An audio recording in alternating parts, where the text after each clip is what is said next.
নমস্কাৰ মই অলপ আজি দেৰি হ'ল যেহেতু অকমান ভিডিওটো আজি অকমান দেৰিকে পাব বাৰু যাই হওক এতিয়া আপোনালোকে যদি চাই যে আপোনালোকৰ যেটো নিফটি ব্যাংক হওক সেনসেক্স হওক তাৰ পিছত আপুনি যদি চাই নিফটি 50 হওক কি হ'ল মাৰ্কেটত ক'ব পাৰিবনে মাৰ্কেটত হাজাৰ হাজাৰ পইণ্টছ আপোনাৰ আজি দি দিলে 1000 পইণ্টছ 900 পইণ্টছ কি কৰিলে আজি মুভ দি দিলে কোন সাইডে বুলিশ সাইডে যেটো আমি এক্সপেক্ট কৰা নাছিলো মাৰ্কেটত বুলিশ এক্সপেক্ট কৰিছিলো কিমান কিন্তু ইমান বুলিশ এক্সপেক্ট কৰা নাছিলো মাৰ্কেটত এটা ট্ৰেন্ড চলি আছে আপোনালোকে যদি চাই ভালকে আগৰ এনালাইসিস খিনি চাব এনেকা যেতিয়া মাৰ্কেটত ওৱান ওয়ে মুভ দিব তাৰ পিছত এদিন বা দুদিন এনেকা কিন্তু বুলিশ বহুত ডাঙৰ এটা মানে গ্যাপ আপ ওপেনিং হৈ যায় মানে গ্যাপ আপ ওপেনিং হ'বই গতিকে সেইটো এটা ট্ৰেন্ড মই দেখিবলৈ পাইছো গতিকে সেইটো ভিডিও মই এদিন বেলেগ কেপ বনাম আপোনালোকক দেখুৱাবৰ বাবে কিন্তু এতিয়া চাওক বুজি লওক কাহিনীবিলাক ব্যাংক নিফটিত গৈছো আজি চাওক যেটো 1000 পইণ্টছ আজি আপ গৈছে মাৰ্কেটে কি কৰিলে আজি চাওক 1000 পইণ্ট আপ দিলে কিন্তু দিয়াৰ পিছত মাৰ্কেটে কি কৰিলে এটা সাইড বেজ ৰেঞ্জ বনাই দিলে যেটোৰ দ্বাৰা মানুহে আৰু ভাবিছিলে যে বায়াৰে আৰু এক্টিভ হৈছিলে এইখিত এক্টিভ হৈছিলে যে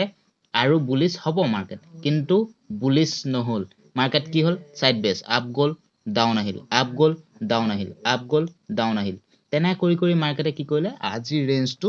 আপোনাৰ শেষ কৰি দিলে মই কিন্তু আপোনাৰ এক্সপেক্ট কৰিছিলো অকমান বেৰিছ হ'ব পাৰে বুলি কোনখিত জানেনে মই আপোনালোকক এতিয়া দেখুৱাম চাব দেই মই এইখিত অকমান মই বেৰিছ এক্সপেক্ট কৰিছিলো আৰু অলপ মাৰ্কেট ইমানলৈকে আহিব লাগিছিল কিন্তু মাৰ্কেটে ইয়াৰ পৰাই ৰিভাৰ্সাল দি দিলে যেটো ক্যান্ডেল যদি চাই ইয়াৰ পৰা 52000 ৰ পৰাই মই যেহেতু কৈছিলো যোৱাকালি যে 52000 আমি কি কৰিব লাগিব এটা সাপোৰ্ট লেভেল হেতু সাপোৰ্ট লেভেল আমি চাই লব লাগিব গতিকে 52000 ৰ পৰাই মাৰ্কেট আকৌ ৰিভাৰ্সাল দি দিলে এতিয়া মাৰ্কেটত বুলিশ কেদিমান দেখা পোৱা যাব কিন্তু তাৰ আগত আমি কি কৰিব লাগিব এদিন বা দুদিন আৰু মাৰ্কেটে ইয়াত অকমান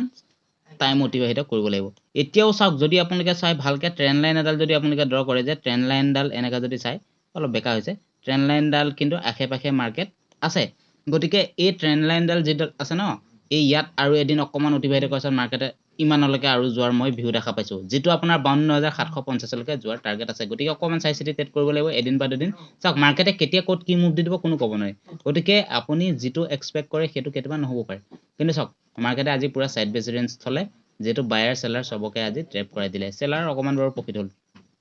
ঠিক আছে এতিয়া চাওক সেলাৰো ইমান প্ৰফিট নহয় কিন্তু প্ৰফিট হয় আৰু ঠিক আছে এতিয়া যদি চাই নিফটি 50 টো এডাল মাত্ৰ এডাল ডাঙৰ ৰেড ক্যান্ডেল দেখিবলৈ পোৱা গ'ল আৰু বাকি এডাল যি ক্যান্ডেল বনিছে 15 মিনিটত চাৰ্টত যদি চাই একদম বাকৱাচ মানে এডাল ক্যান্ডেলত আপুনি ট্ৰেড কৰি প্ৰফিট কৰিব কোনো পধ্যেই নোৱাৰে 5 মিনিটত যদি চাই তেতিয়াহলে আৰু ওপৰ সাইডে যেটো ট্ৰেড তল সাইডেও হেতু গিটাই এটো ক্যান্ডেলত হেতুই ইয়াত দেখা পোৱা গ'ল মানে এটা আপোনালোকে যদি চাই এটো কি টাইপ হল বাৰু আপুনি এটো এটা কমেন্ট কৰি জানাব কি টাইপত এটো আপোনাৰ হল এটো এনেকা ডাইৰেক্ট এটা চাব আৰু আপোনাৰ এনেকা চাব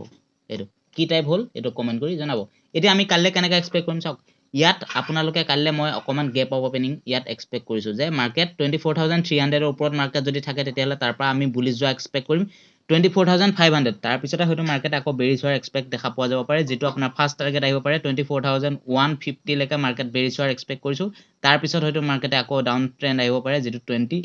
23900 লৈকে আপুনি বেৰিছ এক্সপেক্ট কৰিব পাৰে আপোনাৰ ভিউটো কেনেকুৱা কমেন্ট কৰি জনাব মই কালিলে এটো ভিউ এক্সপেক্ট কৰিছো আৰু যদি মাৰ্কেটে চাওক ইয়াত ওপেনিং হয় তেতিয়াও কিন্তু আপোনাৰ ফাৰ্স্ট টাৰ্গেট ইয়াত বুলিশ ৰাখিব তাৰ পৰা ইয়াৰ পৰা আকৌ গিৰাৰ এটা চান্স দেখা পোৱা গৈছে যেটো ইয়ালৈকে 23900 লৈকে যাব পাৰে গতিকে হেতু ভিউ ৰাখিছো আপুনি কেনেকুৱা ভিউ ৰাখিছে কমেন্ট কৰি জনাব এতিয়া মই পুনে লৈ গৈছো যে ফিন নিফটিত কেনেকা আপুনি এক্সপেক্ট কৰিব পাইছো ফিন নিফটিত কি কৰিলে মাৰ্কেটে চাওক যেটো ৰেঞ্জলৈকে মাৰ্কেট আপসাইডলৈ গৈছিলে তাৰ পৰা মাৰ্কেট কি হল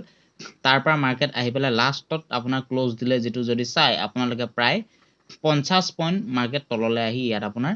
মানে যেটো ক্যান্ডেল আছিলে ক্যান্ডেলটো আপোনাৰ ক্লোজ দিলে তলত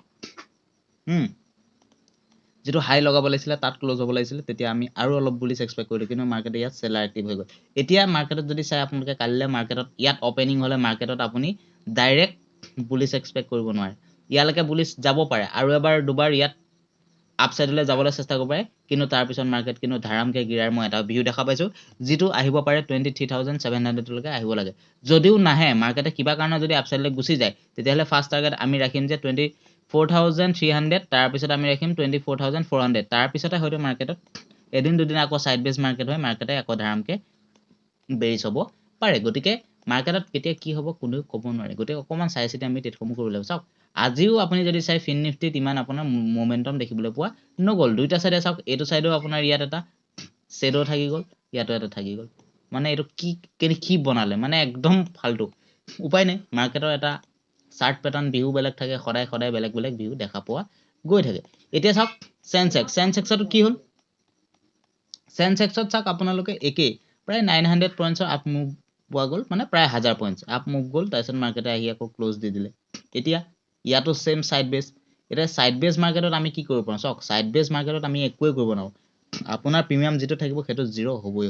গতিকে আপুনি মুঠতে ধৈৰ্য ধৰিব লাগিব আপোনাৰ যেটো ষ্টপ লছ আছে তালৈকে আপুনি টাৰ্গেট ৰাখিব লাগিব যাৰ ষ্টপ লছ আছিলে সেন্সেক্সত সেটো হয়তো আজি হিট হৈছে যেহেতু চাওক ৰেড ক্যান্ডেল যেটো ডাঙৰ বনিছে নহয় ষ্টপ লছ হিট হ'বই বায়াৰ যিখিনি আছিলে ষ্টপ লছ হিট হ'বই তাৰ পিছত লাহে লাহে আকৌ মাৰ্কেটে কন্ট্ৰোল কৰি আনিলে যে য'ত লৈকে ৰেড ক্যান্ডেলটো ষ্টাৰ্ট হৈছিলে তালৈকে মাৰ্কেট গৈ ক্লোজ কৰিবলৈ চেষ্টা কৰিলে এতিয়া মাৰ্কেটত আমি কি কৰিম এডাল সৰু ট্ৰেন্ড লাইন ইয়াত এনেকৈ আপুনি ড্ৰ কৰিব পাৰে তাৰ পিছত মাৰ্কেটত ইয়াত চাব যদি ভাল ক্যান্ডেল এডাল বনে ফাৰ্স্ট টাৰ্গেট আপুনি ৰাখিব পাৰে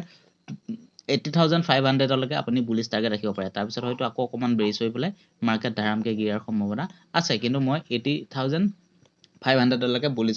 ভিউ ৰাখিছো আপোনালোকে কেনেকুৱা ভিউ ৰাখিছে কমেন্ট কৰি জনাব গতিকে আজিলৈ ভিডিওটো ইমানে আছিল আৰু ইমান বিশেষ দীঘল নকৰো যেহেতু আজি অলপ দেৰি হৈ গ'ল আজিলৈ ভিডিওটো ইমান আছিল যদি ভিডিওটো চাই ভাল পালে লাইক শেয়াৰ সাবস্ক্ৰাইব কৰিবলৈ নাপাহৰিব ধন্যবাদ